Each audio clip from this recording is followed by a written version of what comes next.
So good, so good, so good. New markdowns up to 70% off are at Nordstrom Rack stores now. And that means thousands of can't-miss deals just in time for summer. The denim section is unreal. Why do I rack? All the dresses. I always find something amazing. Plus, buy it online and pick it up in-store the same day for free. Great brands, great prices. That's why you rack.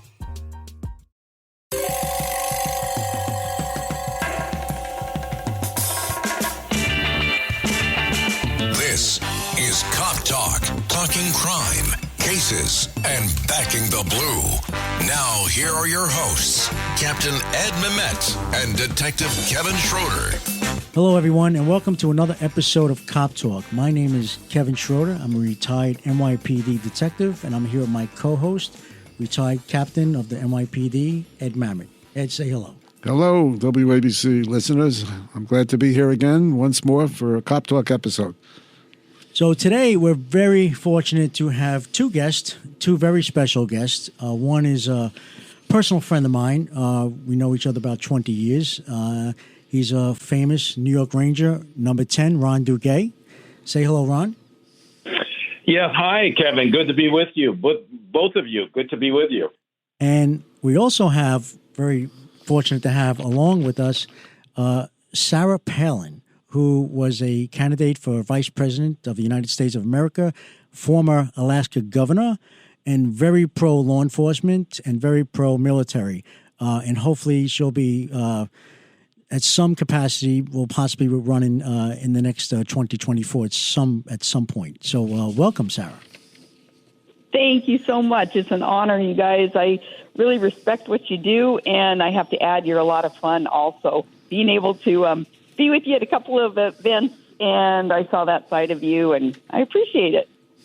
Thank you. Thank you both for being here. I know you're very, very busy, especially with all the events that are going to be coming up. So, Ron, besides you being a famous hockey player, the reason why we have you on Cop Talk is because of all the great things that you do for police officers throughout the country, especially with NYPD. I know you've been very involved in helping us fundraise for the NYPD Widows and Children, as well as the Stevie Van Zant's Policeman's Ball, annual Policeman's Ball, where we raise funds for police officers with children with special needs. But before we get into that, why don't you tell our audience who may not be Ranger fans, because we're global here, a little bit about your background. Well, thank you, Kevin. Yeah, so I'm Canadian, as you well know. I came from a small town near Sudbury, Ontario.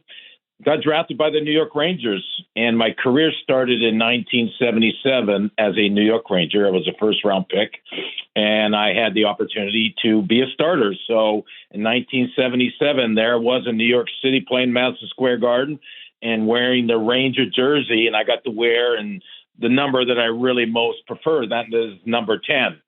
And so I was a New York Ranger for 8 years, played in the NHL for 12 years. And through that time, especially my time in New York, I experienced a whole lot of stuff. And it's kind of made me who I am today. I've had some great teammates, good role models. A few of them, Rod Gilbert, who's passed away, Nick Fotiu, Phil Esposito. And I have a great appreciation for police officers, military, and, of course, New York people. Although they're different, they can be tough, but, boy, they passionate people. And so I appreciate all of that, and that's why you continue to see me in New York City, because I still live the life of a kind of a New Yorker, although I'm Canadian. I just enjoy everyone there, and you and I, we've gotten to know each other, and because of my role models that I just mentioned, they taught me to understand that it's not just about you, that you've been given a lot, you have to find a way to give back.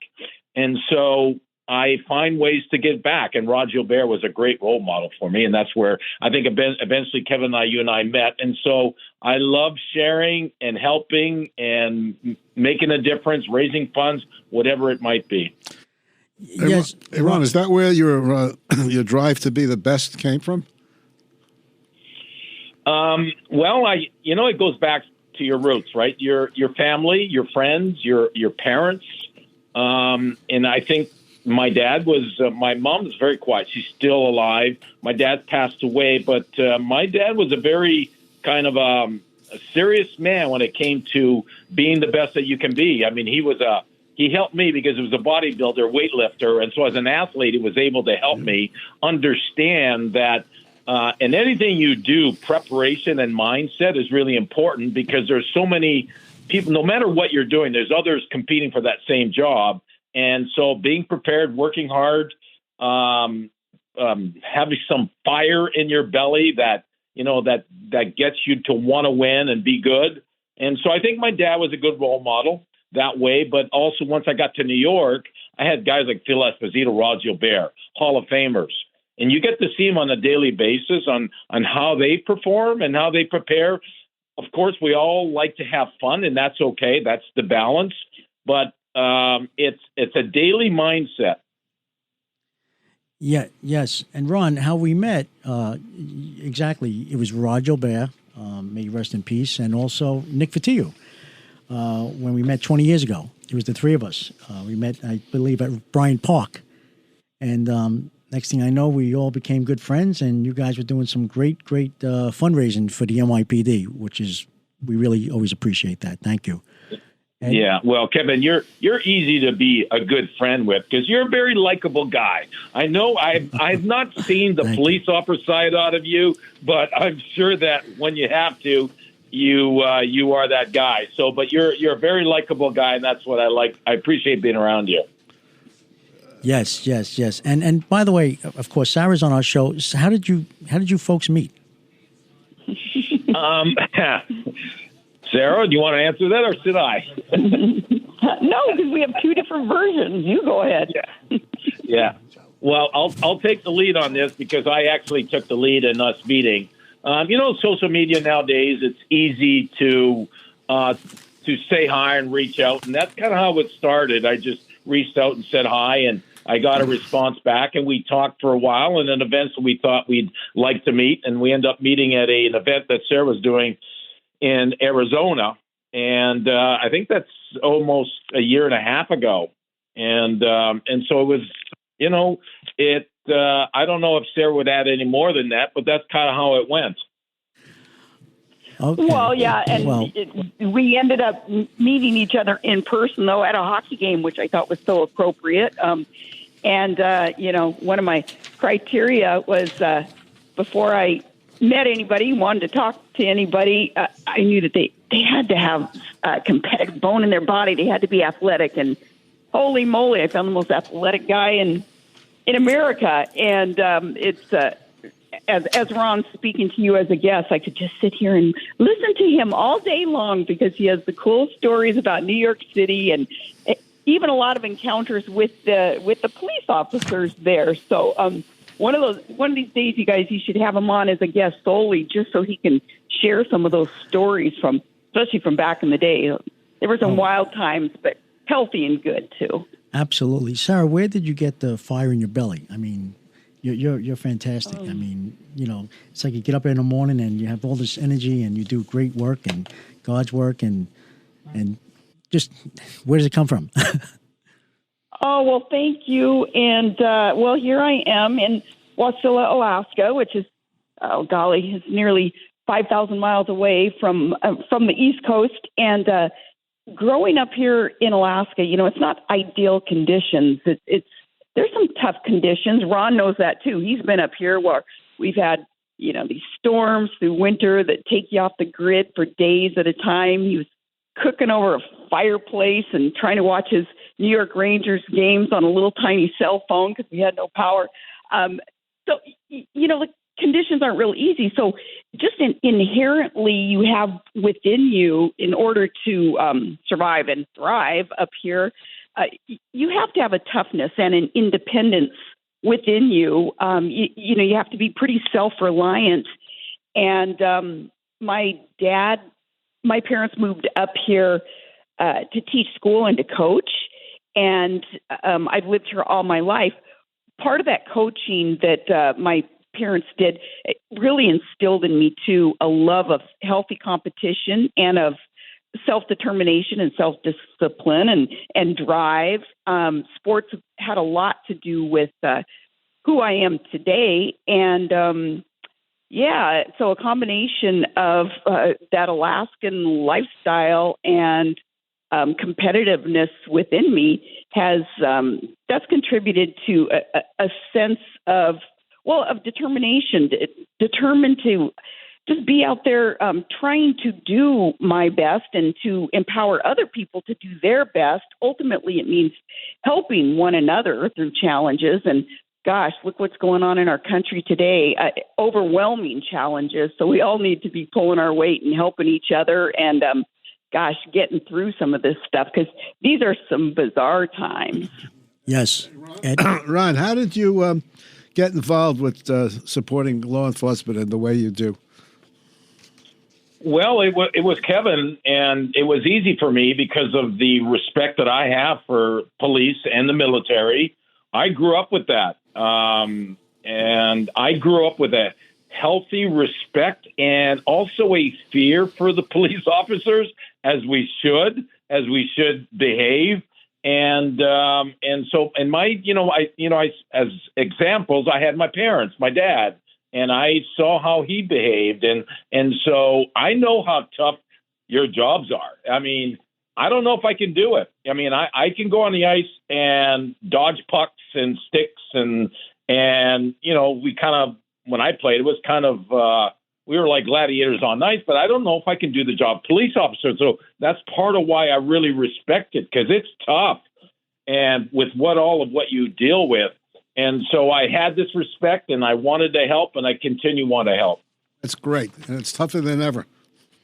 Yeah, yes. And we're paying attention to this. Something that Sarah and I, we talk about, we see it. We go to New York City, we go to different cities, and it just seems like I'd mentioned to before, having a fear in the police officers. Well, I don't know if people really have fear of police officers anymore because their hands are tied. What appears is that their hands are tied. They have to be so careful of this and that, and all the bad guys take advantage of that, right? And it's really kind of sad to see, especially when you're seeing clips on TV where you have these bad guys and police officers' face almost spitting. They're that close. And the police officers can't really do anything. How about having water dumped on their heads? A few years ago, if you saw that, 2 female police officers had water dumped on them, and they just walked away. Yeah, so I'm not sure if they really can't do anything, or if this is the new generation of police officers who are not willing to really kind of step out and, kind of take charge. Because I know back in our day, no way would we even come close or talk back to a police officer. I wouldn't even talk back to a police officer because you knew that it was just the wrong thing to do. And so now it's completely different. And I guess you guys can answer to that question.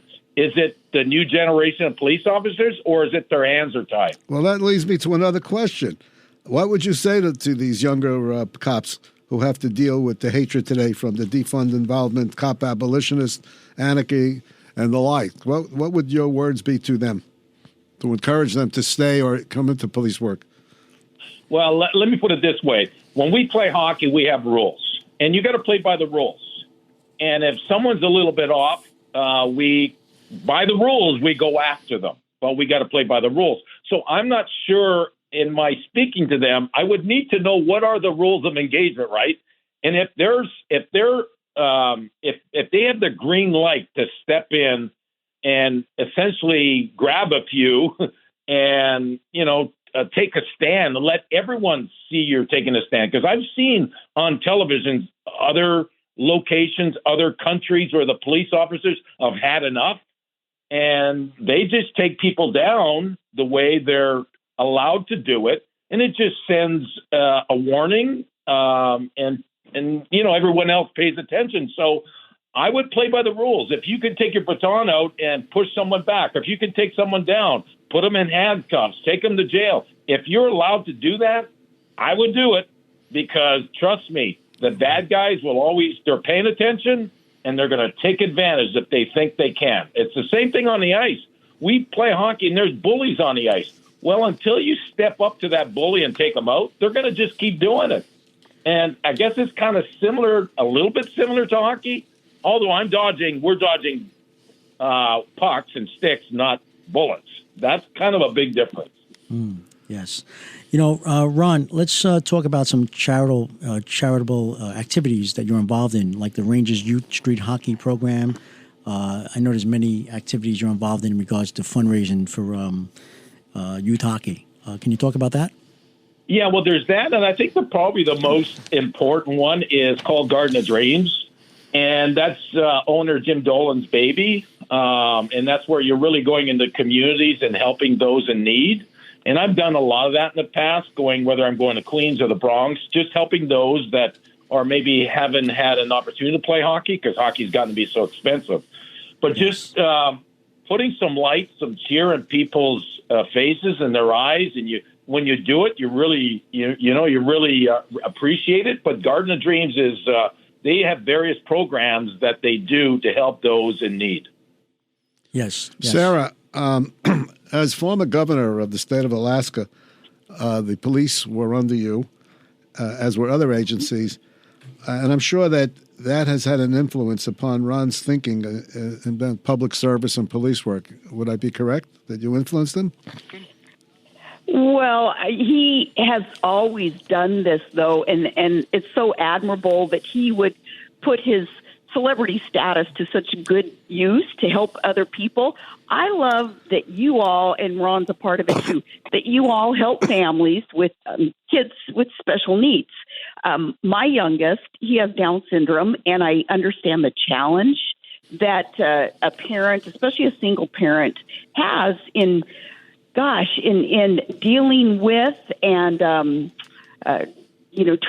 to give this child the best life possible with the challenges that the child and the family collectively faces, but also, huge joy, huge blessing overall, recognizing that, God has chosen us as parents, as families to be blessed with a child with special needs. But back to the challenges, I have so much appreciation for you guys choosing organizations and forming an organization to help these families, because I can see how some people would feel that they're alone in the challenge, that, unless you've been there, unless you're walking it every day, once in a while I think, man, people just don't understand that, a huge blessing. Wouldn't trade my son and the situation that we're in for the world. He's my life, he's my world.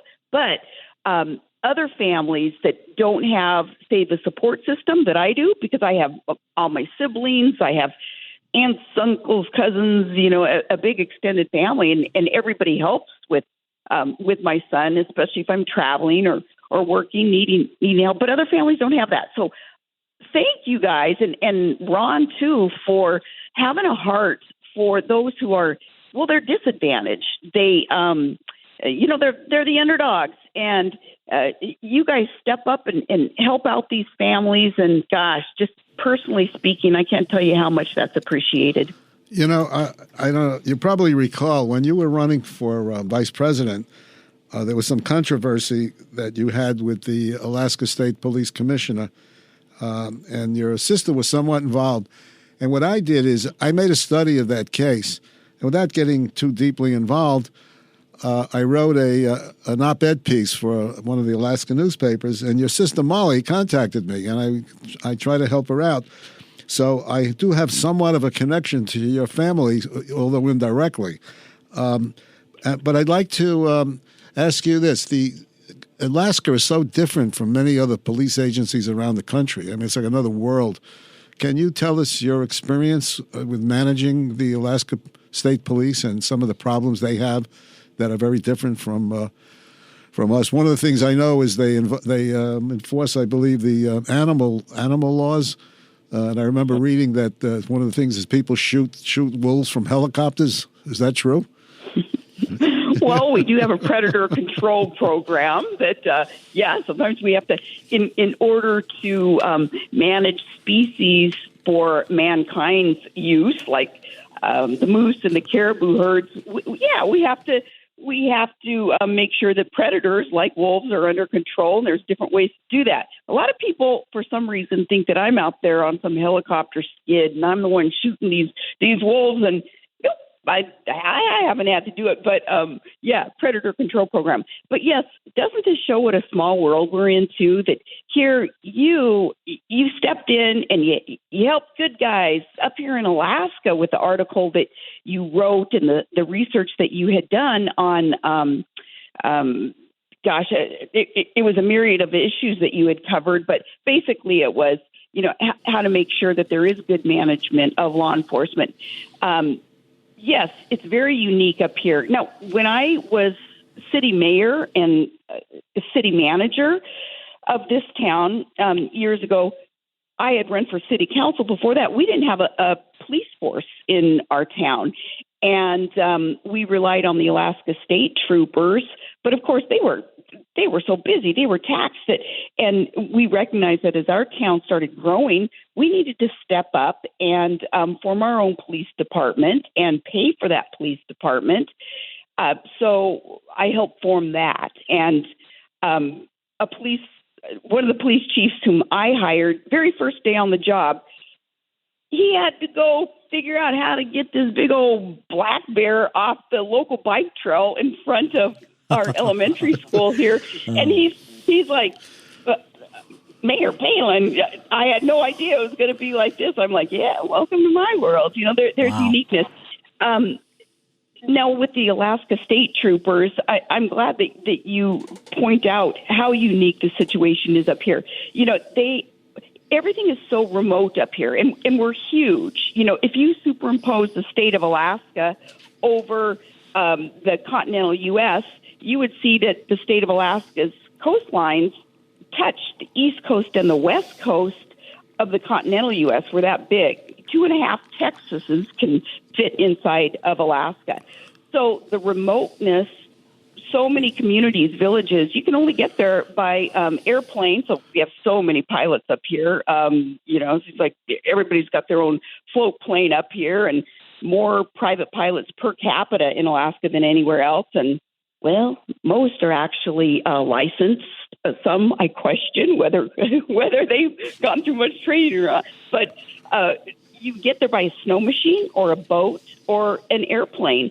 And our troopers, they're always on the run. I mean, they're always on the go from village to village. And, as I suggested earlier, tough conditions. It's 60 below and windstorms and, they have to go respond to something out in the village. They have to get there somehow, and they do it. And I would watch firsthand to see what the sacrifices that were made by these individuals to get out there and help the good guys. And it just instilled in me then, and it grows every day, such an appreciation for everything that all of you do. Thank you. Well, you certainly need cold weather gear to work in the Alaska Police. Yep. Ron, you lived in various places in Canada and the U.S. What's your feeling about crime in these cities? Do you have a sense that things are getting worse? Well, you pay attention to the news, as you should, and you see stuff. And I have to tell you, in the last year or so, it's different now. I mean, I was there in 77. So back in 77, it was kind of Wild Wild West, a little bit, right? Especially Times Square. But I'm telling you, I'm looking over my shoulder now, unlike then. Back then, I felt like I was comfortable walking around. I didn't, because I really, you knew the police officers were in charge. Now, you're like looking over your shoulder. I go down the dark street and I'm checking out to see if someone doesn't pop out. So, yes, I have an awareness now that it's different. Yeah. Sarah, I have a question for you. As you know, the country is in a giant mess right now with crime, immigration. We go on and on and on. How do we fix it? Well, first, I want you guys to know that it's a very vocal, loud minority of people that don't support police officers, that don't support the mission, that thin blue line that they want to decimate, that they want to destroy, they want to defund. It's such a minute number of people. Unfortunately, they're the loud ones.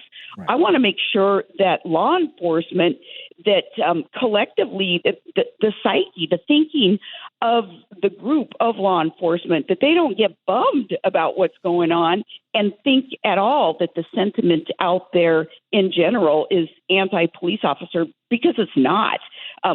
We love you guys. Joe Sixpack, normal, hardworking, everyday, independent American, will do whatever it takes to make sure that, that you're funded, that you're supported, that the mission is being able to be accomplished by you, because what would we do without you? So when it comes to law enforcement, gosh, I just want to make sure that there is that understanding that we love and support you. Whatever we can do to help, police officers and the organizations involved, just let us know, and we'll be out there really promoting you, supporting you. Now, in general, the trajectory that this country is on, it's so rapidly declining. That's unfortunate. We have to make sure that we're electing people, electing leaders who will actually govern as they campaign, because politicians today, and we can't put our hope, our faith in any individual politician, because they're going to disappoint you. But to hold their feet to the fire, if a politician is campaigning on being pro-law enforcement, pro-law and order, well, they're the ones then who are put in position to do something about it. So it's up to us as the voter. We give that our sacred vote to an individual. We put them into office. They tell us what they're going to do. Well, too often we see it over and over and over again. They disappoint us. They simply don't do what they said they would do. It's our responsibility to hold their feet to the fire, to hold them accountable, to make sure that they're doing the will of the people. Because if the will of the people, Americans in general, if our elected officials aren't doing what it is that we put them in place to do, then there is no hope. So, we have a lot of hope, though. There should be optimism in all of this, because there are some good people out there willing to serve the public. They have that public servant's heart. We got to get them into office and, like I say, then hold them accountable, make sure they're doing what they said they'd do. Yes, very true, very true. Ron, about 6 months ago, you were honored by the RDNY, the Retired Detectives of New York City, about 6 months ago. And also, Sarah, you were there as well, attending, correct? Yes, that was a blast too, you guys. Yeah, it was great to have both of you there. It was really, really a lot of fun. And also, Ron, if you recall, 2011, Russo's on the Bay out in Queens, we had a 9/11 10-year anniversary event where we had many widows and children there, and also many celebrities as well, you being amongst the celebrities. And I believe that I drove you and Nick Fatiu out there in my minivan, and then we came home in the minivan, and we also had Colin Quinn we were dropping off in the city.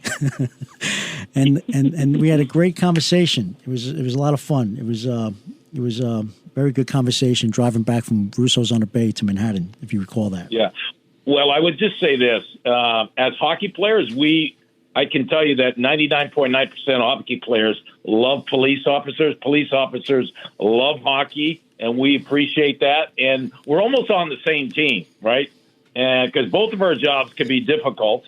We're on the same team. We get along, and we have a great appreciation. Because I remember back in my early days as a Ranger, in the late 70s and 80s, the police officers around the garden, working at the garden, we just had we just got along so well. And so ever since then I meet you. And so that's why I'm all in and wanting to help. No, thank you. And you both you folks were at the St. Patrick's Day after party for the NYPD on the pier this past St. Patrick's Day. Yes, and I think that's where we saw, Kevin, how much everyone really appreciates Sarah. I mean, normally I get a lot of attention, but boy, she had that room going pretty good. Yes. People love Sarah, and I think they want her back in office, Kevin. I would have to say so. I would have to say so, especially 2,000 people on that pier for sure. Absolutely, Ed? Well, I think Sarah is a wonderful person, and I was very glad to help out her sister when the time came, and I'd love to meet the sister in person. I met you, Sarah, but I didn't meet your sister. I only spoke to her on the phone several times, so please send her my regards. Hey, I sure will. In fact, I have two homes on my property here, and she lives in one of the homes, so we see each other every day, and she's just a wonderful, wonderful human being, and I will tell her that. She'll be flattered. Yeah, I'm going to add to all the police officers that are listening that are single. Molly is single.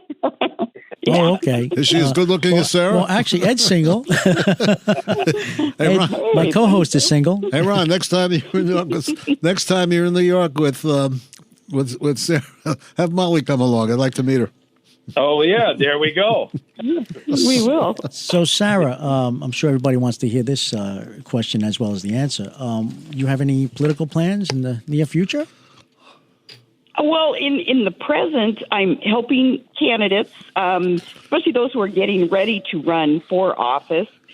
I'm putting it's going on 30 years now of local, state, and then national experience in politics. So putting that to good use, hopefully getting the good guys elected, and working on different issues like getting rid of ranked choice voting, which is a complicated, convoluted way of putting someone in office. Is not one man, one vote.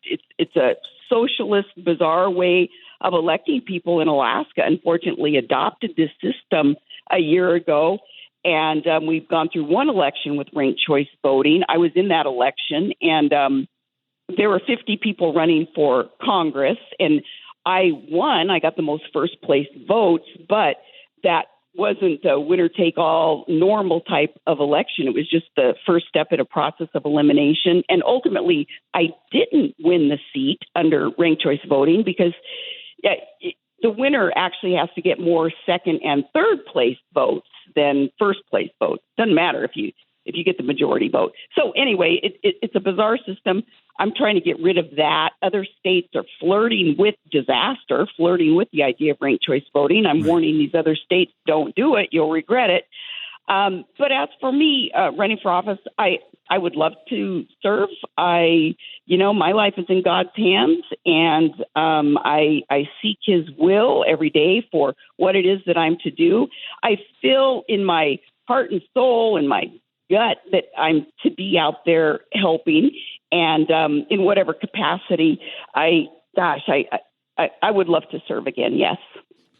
That would be great. Can I do a follow-up question on that with Sarah? Please. Sarah, what would be your desired position? Let's say Donald Trump is back in the White House. He wins. What would be your desired position where you can be as much of an influence and make change? What would be that position? Vice president.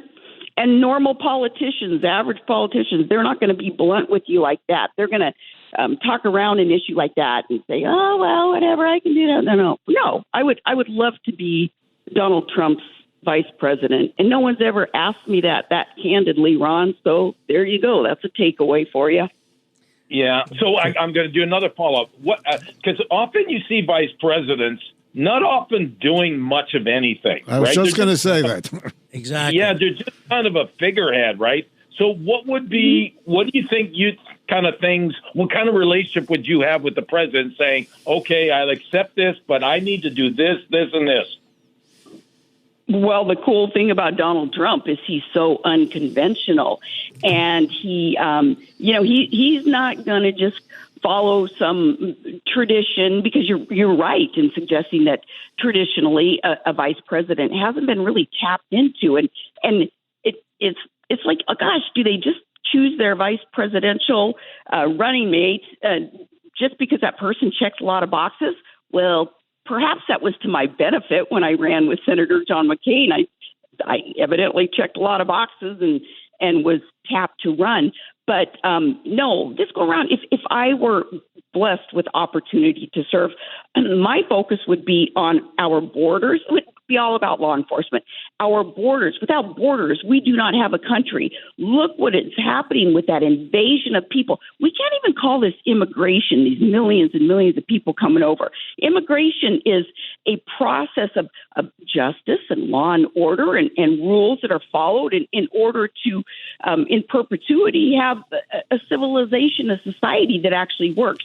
What's going on now is an invasion of millions of people, our own government incentivizing people to come on over illegally.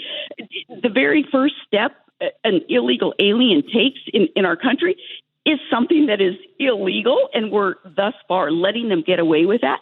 I would do whatever I can in working with a smart, wise, ethical administration to stop that and to enforce our border, to enforce our rules, and allow the kind of immigration that our country needs, wants, was built upon, but not this invasion that's going on. Perhaps we should send these illegals to Alaska. We'll see how fast they go back to South America. Oh my gosh, that's a great idea, because they'd turn tail and they'd run back home. They would. It's like, nope, all right, you're on your own. You're going to harvest your own food. That's, especially if you're out there in a village, and you're going to put up with a lot of physical darkness. In some parts of Alaska, up in Barrow, the sun doesn't rise for 90 days. It's dark up there in more ways than one. Summertime, though, makes up for it. The sun doesn't set for 90 days, and it's absolutely beautiful. In fact, if you're going to visit Alaska, come in June or July, are two really nice months. That's a good idea. Maybe I'll give it a try. Well, yeah. Ron and Sarah, I want to thank you for being so supportive of law enforcement throughout our great country. And I want to thank you for being our guest today. I mean, we're really honored to have Ron Duguay and Sarah Palin together. Thank you so much for being on Cop Talk. With that, thank you, guys. Thank you. And thank you, everyone, for listening to another episode of Cop Talk. If you like what you hear, please subscribe. Until next time, be safe out there. God bless. Thank you.